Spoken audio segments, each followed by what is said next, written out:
Students, single maths classes में आप सभी का स्वागत है। आइए स्टार्ट करते हैं। आज हम एक्सरसाइज 5.1 का 7th क्वेश्चन करेंगे। ठीक है, देखते हैं 7th क्वेश्चन कैसे होगा। सबसे पहले एक चीज देख लो, 7th क्वेश्चन स्टार्ट करने से पहले मैं आपको 3 चीजें बता रही हूँ। एक्यूट एंगल, ऑब्ट्यूज एंगल और राइट एंगल। क्या होता है acute angle? Angle less than 90 degree. कोई भी एंगल जो किससे कम होगा, 90 डिग्री से कम होगा, 90 डिग्री से लेस होगा, तो वो हमारा कौन सा एंगल होता है? Acute angle. ऑब्ट्यूज एंगल क्या होते हैं?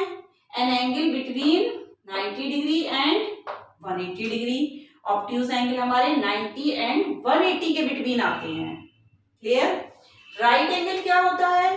N angle of 90 degree. अब देखते हैं हम अपना question. Can two angle be supplementary? क्या दो एंगल सप्लीमेंट्री हो सकते हैं? सप्लीमेंट्री एंगल का मैंने तुम्हें क्या बताया था कि टू एंगल्स का जो सम है वो हमारा कितना होता है? 180 डिग्री। क्या दो एंगल सप्लीमेंट्री हो सकते हैं? इफ बोथ ऑफ देम, यदि दोनों एंगल क्या हो? Acute angle. अब एक चीज समझ लो, एक्यूट एंगल क्या हुआ? 90 डिग्री से कम। दोनों एंगल क्या होने चाहिए? एक्यूट होने चाहिए। अगर दोनों एंगल एक्यूट हैं, मैंने 90 से कम ले लिया, कोई भी एंगल ले लिया, सपोज मैंने एक एंगल ले लिया 88 और दूसरा एंगल बी भी मैंने कुछ भी ले लिया, सपोज 85 ले लो, 89 ले लो। अब इन दोनों का सम करा दो जरा।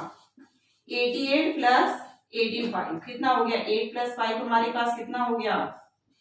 13। 8 प्लस 8 16 प्लस 173।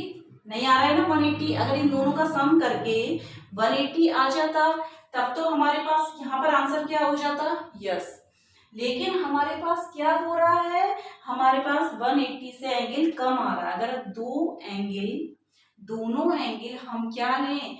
एक्यूट एंगल लेते हैं और उनका सम कराते हैं तो हमारा 180 डिग्री नहीं आएगा।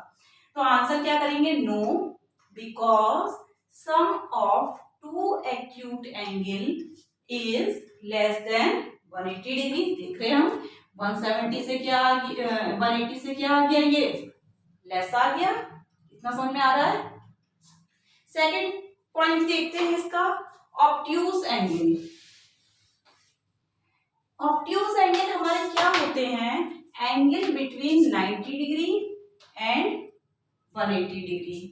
अब देखो 90 और 180 के बिटवीन ले लो, तुम कोई भी एंगल ले लो। सपोज मैंने एक एंगल ले लिया 95, दूसरा एंगल भी मैंने कितना ले लिया? 95 ले लो, 100 ले लो, कुछ भी ले लो, 90 से ऊपर होना चाहिए, 91 ले लो। दोनों एंगल का सम करा दो, कितना आ गया? 195। जबकि सप्लीमेंट्री प्रूफ करने के लिए मेरे पास कितना आना चाहिए? 180 डिग्री आना चाहिए। ठीक है, लेकिन कितना आ रहा है? 195 आ गया। तो इसमें भी आंसर हमारा क्या हो गया?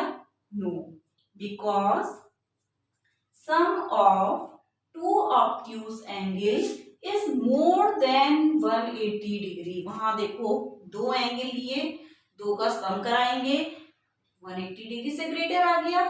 ठीक है, थर्ड पार्ट आते हैं। अब आते हैं राइट एंगल पे। राइट एंगल हमारा क्या होता है? An angle of 90 degree. जो भी हमारा एंगल 90 डिग्री का होगा उसे हम क्या कहते हैं? राइट एंगल कहेंगे। अब दो राइट एंगल ले लेते हैं, इसमें लेस या मोर नहीं लेना, एक्यूरेट हमारा 90 डिग्री होना चाहिए। मैंने लिया angle A is equal to 90 degree, angle B भी मैंने कितना ले लिया? 90 डिग्री। इन दोनों का सम करा दो, 90 प्लस 90 इक्वल टू कितना आ गया? Supplementary angle 180 degree. तो इसमें हम आंसर में क्या कहेंगे? Yes, because sum of two right angle is 180 degree. Question clear हो गया सबको? 7th number question. बस आपको इतना पता होना चाहिए हमारा एक्यूट एंगल क्या होता है? 90 से लेस होता है। ऑब्ट्यूज एंगल 90 एंड 180 के बिटवीन होता है और राइट एंगल 90 डिग्री। दो एक्यूट एंगल का सम करेंगे तो तो किससे लेस हो जाएगा, 180 डिग्री से लेस हो गया, तो ये सप्लीमेंट्री नहीं है। ऑब्ट्यूज में 90 से 180 के बिटवीन कोई भी वैल्यू लेंगे, उनका सम करा देंगे तो वो ग्रेटर हो जाएगा। राइट एंगल में 90 प्लस 90 करा देंगे, 180 आ गया। हो रहा है क्लियर आप लोगों को? नेक्स्ट क्वेश्चन करेंगे हम नेक्स्ट वीडियो में, तब तक आप लोग पढ़ाई करते रहिए अच्छे से, ठीक है। Thank you.